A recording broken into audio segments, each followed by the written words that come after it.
Hello my Foonatics, it's Fufu here. Today I'm bringing you another ORAS Wi-Fi battle and I am going to be using Mega Glalie, which I love. If you don't know, I use this thing a lot on Showdown, did really well with it actually. This team was pretty good and I got quite high on the ladder, which is really great. I love Mega Glalie. On the face of it, it doesn't seem like one of the best mons in terms of megas, but in this meta, it's actually really good. I think it stands out because it's an offensive ice type, which takes on a lot of the huge threats in the tier right now. A lot of the really highly used mons as well, like Mega Sceptile, Mega Salamence, and Lando T. It takes them on really well, and just ice type is a great type to have, and the explosion is so powerful and really useful if you just need to get rid of something on the opponent's team. So I'm really hyped to use Mega Glalie. The rest of the team I'll just run through really quickly if you don't know it, because I have used this team before. I love this team. It's Scarf Lando, Specs Keldeo for the power, Life Orb Roserade for the power, Mega Glalie again for the power, and then we've got the defensive mons, which is a Rotom, which is kind of mixed defenses, some special defense in there to deal with Greninjas slightly better because they're a big threat, but it still doesn't really deal with Greninjas very well because they're just too powerful, in my opinion. Well, not too powerful, I don't know, we need to see how they deal in the meta or whatever. And then we've got a Skarmory, defensive Skarmory with the Rocky Helmet, and that's kind of has the control. On the opponent's team, we're playing against Kevin, aka xrazeovation. Go and check out his channel. He does VGC stuff, so if you're into that, he's definitely a person to check out. And he's doing other stuff too, so yes! He's bringing Mega Beedrill, which is awesome. I haven't seen this on Wi-Fi yet. I know that it's really powerful. Its stabs are great. If you don't have something to take them, then it's going to do some work. I do fortunately have the Skarmory, and also the Lando, which takes it on pretty well. But he does have the Greninja, which I am quite scared about. If my Rotom gets too much damage on it, then Greninja is going to do things. And the issue is he also has Victini, and the best thing on my team to take on Victini is my Rotom. And I cannot let my Rotom get damage on it because of the Greninja. So I'm going to have to play around this pretty trickily. I don't know how I'm going to do it, but we're going to see. It depends on the Victini set. If it's special, I don't know what I'm going to do. Obviously Keldeo can take V-Creates, but it can't take the Psychic type stabs. So that's an issue. But we're going to go into this battle. I like leading with my Lando T because it's Scarf and is a good scouty kind of thing. We're going to see this intro again where it's all like, ooh, pretty, but we look exactly the same, which is kind of weird. But yeah, I lead with my Lando T, get my Intimidate off, and the Victini is not looking too happy here, but it's interesting because he does happen to outspeed me and get the U-turn off, which means that he is Scarf. So it's a Scarf Victini. He's not banded. That's a good thing because a banded Victini would be terrifying. But again, Scarf is a threat. And yeah, it's interesting to see that he outspeeds. It's good for me because it means that I get the initiative with the U-turn. I do quite a lot of damage to this Electros actually. I'm not sure what set it was. He was obviously predicting maybe the EQ or maybe just going into the Electros because of the Electros, but I don't know. I go into my Rotom. I could have gone into my Roserade, but I was unsure whether he was AV at this point. And Roserade, I was doubting whether it would kill. Probably would have done with a Leaf Storm, but I'm not sure. But I'm going to get a bit more chip on with the Volt Switch. It's not looking like AV from the Volt Switch damage because I'm not invested, and that did a little bit of damage.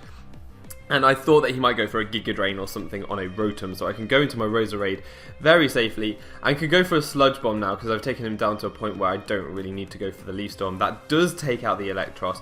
It would also mean if you wanted to go into, I don't know, Victini predicting a Grass move, I can take that out too. So that worked out really well, and I'm already 6-5 up, which is really nice. Now he's gone into Beedrill. I'm going to stay in because I do outspeed Beedrill on the first turn, and I can try and take him out with the Hidden Power Fire, with the Technician Boost and the Life Orb. But Kevin knows what he's doing. He does have the Protect on the Beedrill. It's kind of necessary in the higher tiers because Beedrill has a low speed stat before Mega Evolving. So that's a really good set to use. I'm going to switch out on the Beedrill. I do have my Skarmory Shrike here that can take any hit from a Beedrill. Beedrill cannot touch Skarmory, and he's going to U-turn out, and it does absolutely nothing, which is great. And he sees that here that I have the Rocky Helmet. Rocky Helmet is great for dealing with Beedrills because you get to wear them down. If you get rocks up, it means every time that a Beedrill wants to come in and U-turn, it takes rocks and Rocky Helmet, and it is going to die really fast.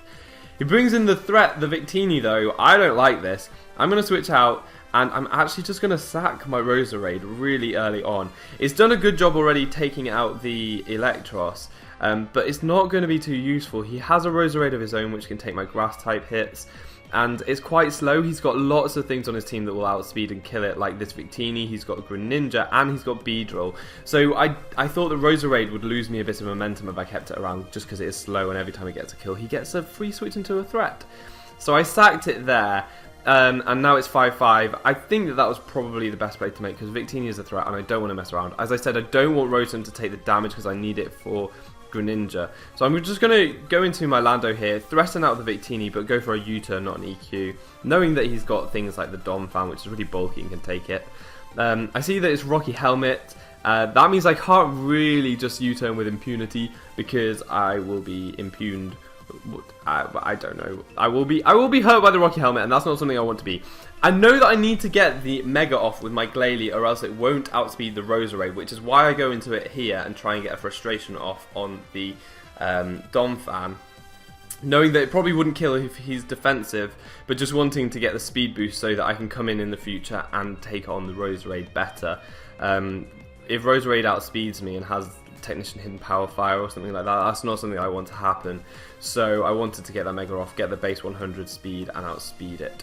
He goes into Victini, takes the Ice-type move pretty well, and here just goes for a Bolt Strike. As I do actually switch into my Rotom, I can take one hit from the Victini, but at this amount of health I can't afford to lose any more, or else I won't be able to take a hit from the Greninja. So I'm gonna have to I'm gonna have to switch out here. I don't want to take another hit, as I said, and I know that he's locked into the Bolt Strike. I can safely go into my Landorus. If he stays in, he's locked into Bolt Strike, he can't touch me. If he switches out, because I'm Scarf, I'm faster than the rest of his Pokemon. So it was a good switch for me to make. And he goes into Roserade. He wants to switch out here. I wasn't sure if he was going to switch out, because if he's a bulkier set, he might be able to take an Earthquake. But I'm just going to U-turn again, and he does go into the Dom Fan, which is a good play. I'm taking even more Rocky Helmet damage, and without having been hit by an attack, or without any Stealth Rock damage, I'm almost at half already. So I really need to be careful with my Landorus, because it is a win condition. It outspeeds all the really fast things on his team, apart from Victini, and does things. So I go into my Glalie again. Maybe not the best play, as I do have a Keldeo, and my frustration does not take him out. I take the Rocky Helmet damage here, and Donphan is able to get off a big Earthquake on my Glalie. I know that I should be able to live. If he had Stone Edge, that would have been a problem, but they don't tend to carry Stone Edge anymore. I can go for the Ice Shard and take out the Dom Fan. I went for Ice Shard on the second turn in case he wanted to go for an Ice Shard, and also it means that I don't get any more Rocky Helmet damage, so that does work out for me. Now, Kevin can bring in his Beedrill, and I want to go into my counter, which is my Skarmory, but Kevin makes a play and goes into his Victini, and this is not a matchup I like. He's gained a lot of momentum from this play. And as I said, I don't want to switch into my Victini into my Rotom to take the damage from the Victini because I need it healthy. So I'm going to make a risky switch into my Keldeo, predicting him not to go for the Bolt Strike because he went for that last turn. And it wouldn't do too much to the Skarmory. It wouldn't do enough to the Skarmory. It wouldn't be a 2-hit KO on Skarmory, basically. So he goes for the V-Create, wanting to do more damage to the Skarmory. But my Keldeo can take that hit. Now my Keldeo's in here, and I'm thinking that that's an easy switch for him into Roserade. So I'm going to go for an Icy Wind, predicting his Roserade here, because obviously water and fighting don't touch it. I'm Specs Keldeo. This should do a lot of damage, and it does just over half, only just. So it's looking like maybe a bit of a bulkier Roserade. It's got the Black Sludge as well, which will kind of hint at that too. So I'm thinking that's probably what he is, but at this stage I can definitely take him out from there. I did over half, so it's looking like I should be able to take him out with another Icy Wind. But he goes for the Protect. Kevin is a VGC player. I should expect Protect on some of his Pokemon. So there it was. That was the Protect. I'm hoping that I can now go for another Icy Wind and take out the Roserade. But this is kind of playing with damage rolls, and as we see here, he does survive. That's a little bit more than a chunkler. That, I mean, it's not a sliver. It's a bit more substantial than that. He's able to get the rest off, but I know that this is probably a natural cure set. He could have taken me out from there, but he wanted his Roserade to be at better health, obviously. But I know that it's a natural cure set because he's got the rest, and it means that he's probably going to switch out this turn. I was thinking he might want to go into Greninja because I'm going for Icy Wind, and that would be a good play for him, so I could go into my Lando to outspeed and get a U-turn off. But he actually goes into Victini, and this is not a great matchup for me because we've seen already that he outspeeds me and his Scarf. So, and I haven't got the Intimidate on him this time, so V-Create would be doing a lot of damage. I decide to go back into my Keldeo as he goes for a Hidden Power, and this turns out to be not very effective. So that was Hidden Power Ice, and that was going to do a lot of damage to my Lando, probably take it out from there. Now, he could have gone for that the first turn, but I think without any chip damage on my Landorus, it wouldn't have been an Oko.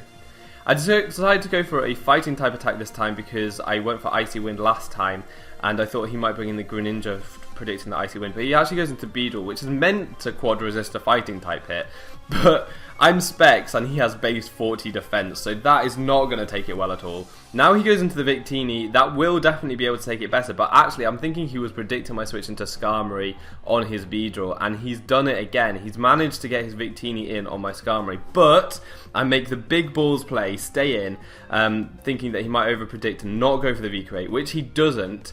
And it means that I can take that Bolt Strike. Skarmory can eat Bolt Strikes up for days. I get the Rocks up, which is crucial because we have seen he keeps switching between his two Stealth Rock weeks, Mons, Victini and Beedrill. That is going to limit it a lot, and that should bring the close of the battle much faster. He needs to get into a position where he's pressuring me more, and I see that that's probably what he was trying to do as when he goes into his Greninja, trying to get the pressure on me. But because I go for Roost with the Skarmory, it means Greninja's probably not going to be able to take me out from there. Now, because I've got the Rocks up, it means that Victini and Beedrill, both the things I was scared of and was keeping Skarm around for, I don't really need Skarm for anymore. So I was willing to sack it to a Greninja. Probably could take a hit anyway, and I just go for a Brave Bird, as Kevin may have predicted a switch, I'm not really sure, but he goes into his Beedrill and Skarmory is able to eat that bug up with a Brave Bird. Beedrill goes down, Victini now comes in, and I'm going to make the big balls play again. I think that Skarmory, max defense, can live a Scarf V-Create from a Victini.